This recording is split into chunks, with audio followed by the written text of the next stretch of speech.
Good morning. What a wonderful song that is for our morning. It's a song by Jan Garrett, J.D. Martin, and Esther Nicholson, and it's really perfect for our topic for today, which is living in alignment with spiritual truth. And so I looked up on the internet because the artists have a page where they fill in the backstory of how they wrote the song and a little bit of their thoughts while they were writing it. And this is what they say on their website. This is a song about forgiveness, generosity of the heart, and grace. It's about what happens when we are so tuned into love that we can take responsibility for our own lives and give others the freedom to do the same.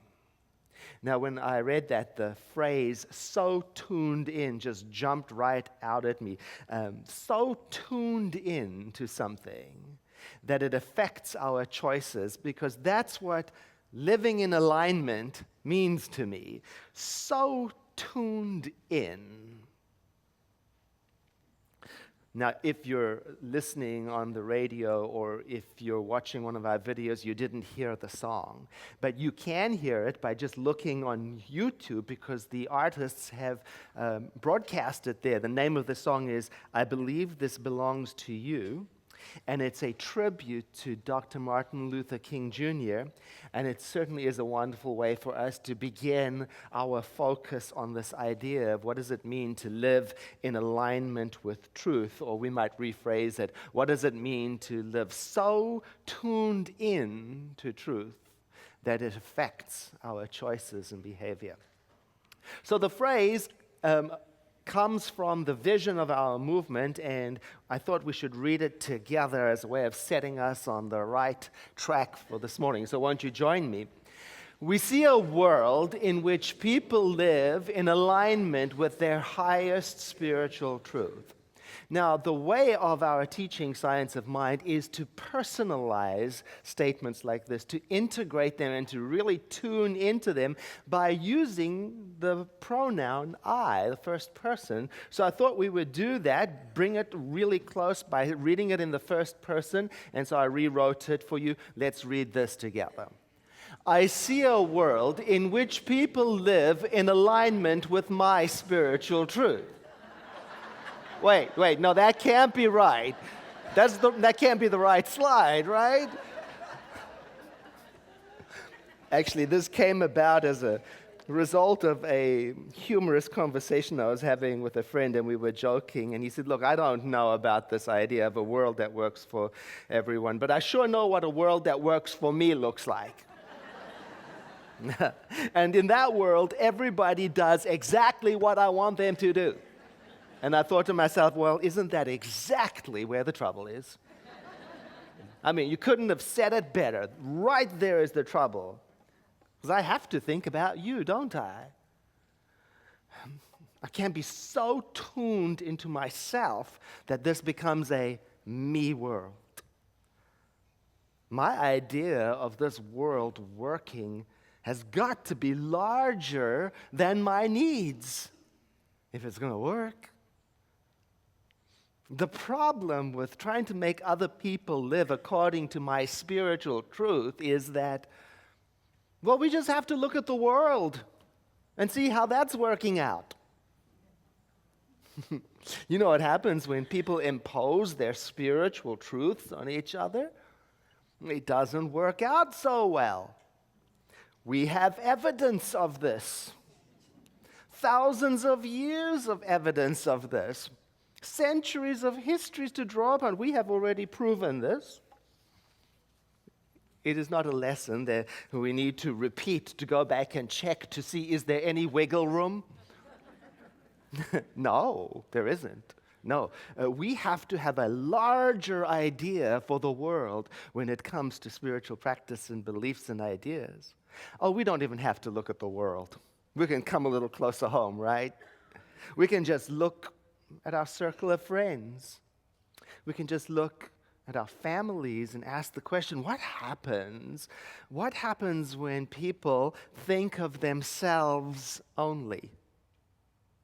What happens to the family? What happens when one person in the group, the family or the friend, is so tuned into themselves that they expect everyone else to go along with their ideas and decisions, whether they be spiritual or not spiritual? And what happens when we impose that upon people who are in their formative years, children? What happens when children are expected to accept the spiritual ideas of the dominant adults in their life, and they don't know that they can question it? They don't know that it's allowed. And somehow it doesn't resonate with them. What then? Oh, we have to have a larger idea for our world. Larger idea than it's my way or the highway. And what is that larger idea? Well, we haven't figured it out yet. But it's calling us. We want it. It's calling us. And that's the power of vision. It's got to be larger than what we have right now. And that's how we start. We start with the vision, something so large, and then we tune into it so that it affects our behavior and our choices, and then life calls us forward to it. Actually, in the book of the month, the recommended book of the month, Create a World That Works, he talks about it in terms of a reality field, a vision, a new reality field. And he talks about the commitment it takes to stick with a new reality field and not to tune out, because you know how we are. We want to revert back to what's already so. And then we want to solve it at the level of that consciousness instead of being drawn forward to something so large that it's improbable. But we want it. The other day, I bumped into a young person who grew up at the Center for Spiritual Living. It was so lovely to see her. I was happy to see her, and she was happy to see me. And yet I could detect that she was slightly awkward talking to me. And so I told myself, it's probably because she hasn't been showing up at the center recently, and she feels awkward about it. So I thought to myself, I'm going to dispel this awkwardness, because I'm going to just talk about everything else, right? And so we talked and we chatted, and eventually it all came out. And you see, what had happened was she had found a faith tradition, and she was embarrassed and awkward to tell me that it wasn't the Center for Spiritual Living. Now, I admit that I would have preferred if she had chosen my faith, because mine is the correct choice. Right? No, wrong, not correct. No, we just spent a whole year studying that. Many, many choices, many, many paths. I'm really happy when a person finds the faith path that is right for them and they tune into it. Oh, that's good news. However, I do notice that I really want other people to believe the same way that I do. After all, some little voice says inside me, the more people who believe this way, then the more correct the faith must be. You see, because truth is a majority opinion, right? No, not right. Wrong. Terribly, terribly wrong. We have to get a larger idea about the ways of believing. I have to embrace it because it's true for me, even if it's not true for you. And I have to get so tuned into it that it affects my choices, not yours. I believe Neil Donald Walsh is the one who said, there is no truth except the one that exists in you. Everything else is something that someone's telling you. Ooh. Oh dear. But what about the ultimate truth?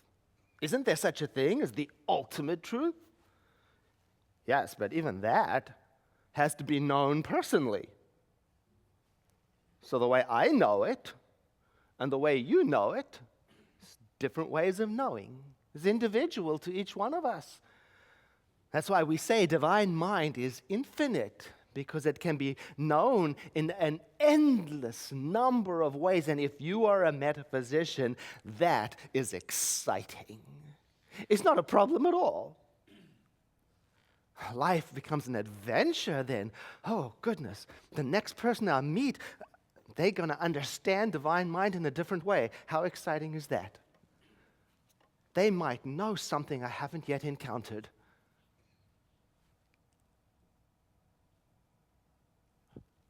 So let's fix this quote of ours, shall we? Won't you read this with me? I see a world in which I live in alignment with my spiritual truth. Well, okay, but did you ever take the time to think about it? Have you ever taken the time to think about what you're embracing as your truth? Confidentially, sometimes my highest spiritual truth gets polluted by environmental debris. Anybody? Few people. See, sometimes my highest spiritual truth is pretty low.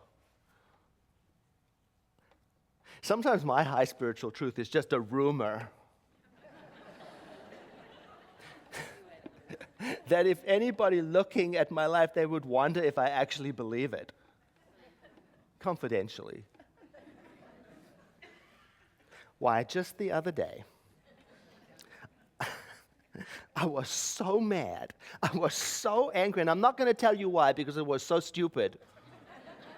And even while I was so mad, I could think at the same time, my word, this is a low-level way to live. This is really low, to be so tuned into my anger that I'm letting it steal a big fat portion of my day, even when I know what it's doing.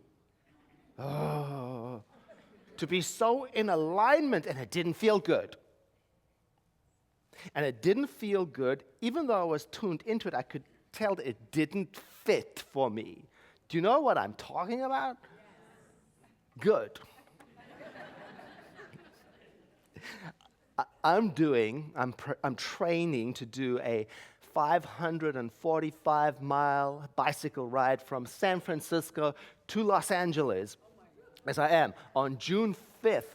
And I'm going with 10 people from the Center for Spiritual Living, who are your Center for Spiritual Living AIDS Life Cycle team. And you're going to hear more about that later at the end of the service, because our team is our nonprofit partner for January, and we want to tell you about the amazing good work that is being done with the funds that we are raising, and also so that you can contribute to our team and help us do the work we want to do.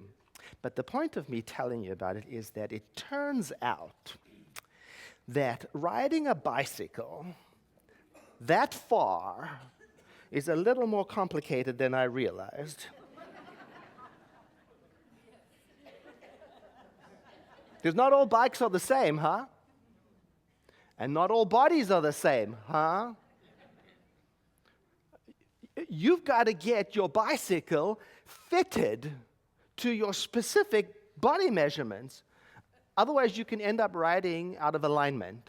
And when you ride out of alignment for 545 miles, 7 days in a row, that can really cause problems. That can hurt. It turns out that even a quarter of an inch out of alignment can really mess things up. It's not that the quarter of an inch in the grand scheme of things is a big measurement, but if you don't attend to it, and you let it go on and on and on over time, 6 days later, it really causes problems, stress injuries. Do you see where I'm going?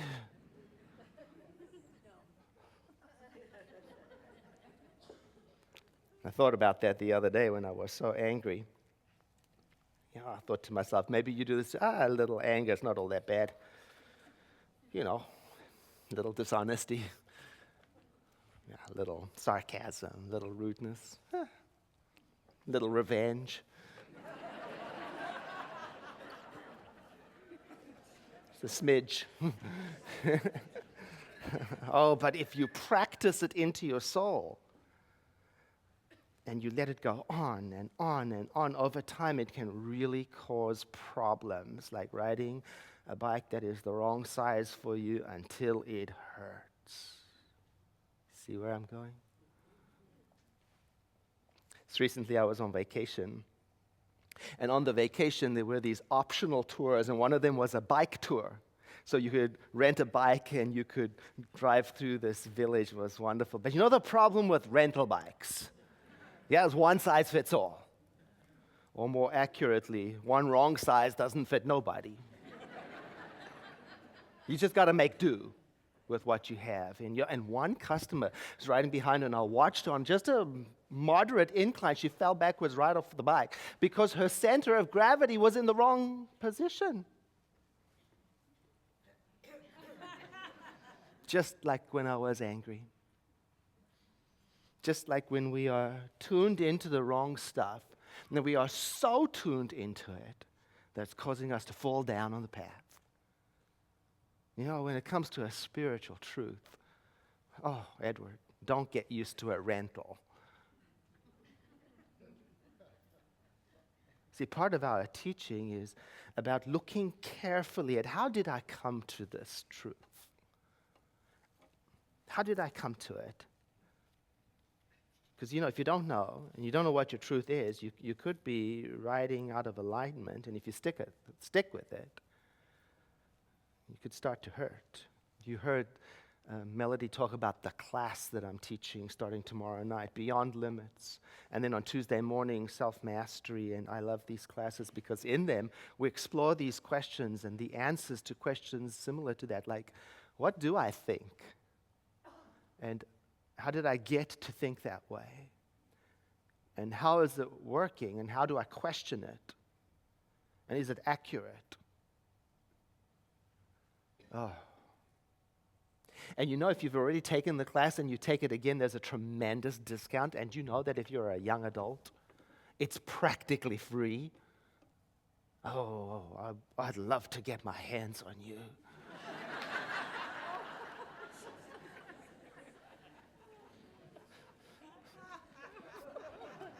See, because our teaching suggests that if our lives are just a little less than joyful, it doesn't have to be a big measurement, like a quarter inch, it may be worth checking our alignment. What do I hold to be true? If my life is just a little bit less than joyful, I may need to get a larger idea, maybe just a little larger idea, and I do believe that such a larger idea exists. It's the idea that there is a truth about my spiritual nature. It's a universal truth that's universal to all people, and yet it's experienced in individual ways. It's a very big idea and a very beautiful idea. And I'll use Ernest Holmes's words to share it with you. Whatever is true of the universe as a whole must also be true of the individual as some part of the whole. Each individual is evolved from the universe as a self-conscious, thinking center of living spirit, and as such must, in nature and being, reproduce the whole universe. Now, it's such a beautiful idea that I've reduced it slightly and brought it as a slide so that we could read it together. Won't you read this with me? Whatever is true of the universe as a whole must also be true of the individual as some part of the whole, and as such must, in nature and being, reproduce the universe. Oh, that brings up a question for the day. If I accepted that what is true of the universe is also true of me, if I accept that, and I get so tuned into it that I live in alignment with it, how am I going to show up in the world? How am I going to handle my business? How am I going to handle my commitments and my word? How am I going to be if I get in tune and stay in tune with that idea? So let's change our original statement even a little more so it can become an idea for us to dwell upon. Won't you read this with me? I see a world in which I live in alignment with the truth of my spiritual nature. Now, to let it sink into us, I bring to you a meditation from A New Design for Living. And I invite you to breathe in with me and exhale, let your eyes closed if you feel comfortable. Right now, we are as much of this spiritual reality as we ever will be. Although we will be continually becoming more aware of it. We are all incarnations of God. God is what we are. God is not lost, neither can we ever be.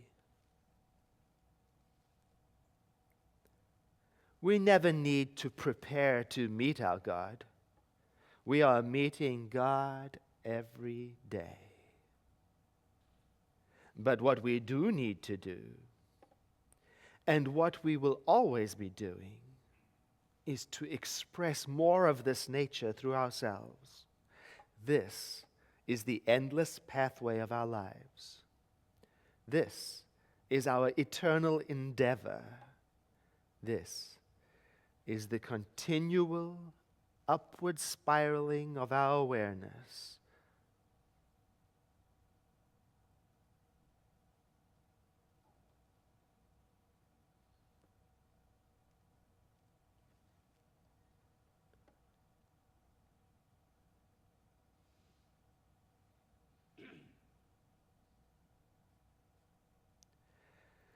There is one spiritual reality, one divine mind, if you like, that is everywhere present. It is the source of all things. It is the substance of all creation. It is the thought or the intelligence behind all that is made. It is in all time, beyond all time, in all places, and between all spaces. It is the all in all. I am a creation of this allness.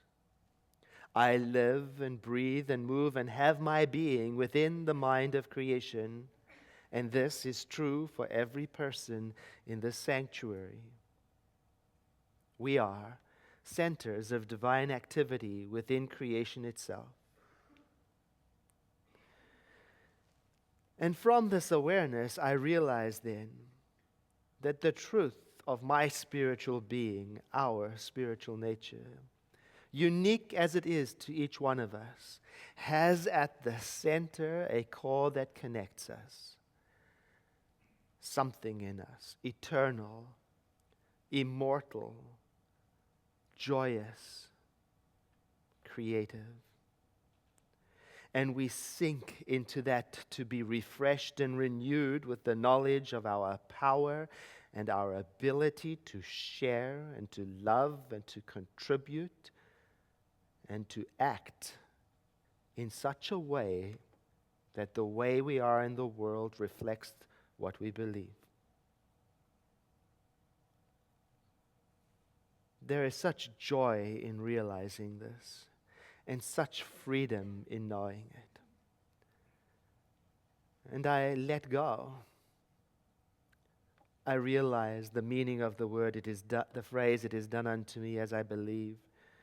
I realize that it is a description of the law of cause and effect.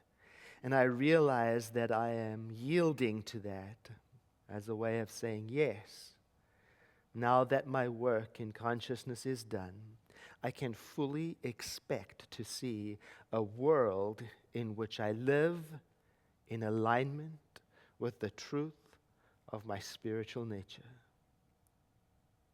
And it is good that it is so. And so it is.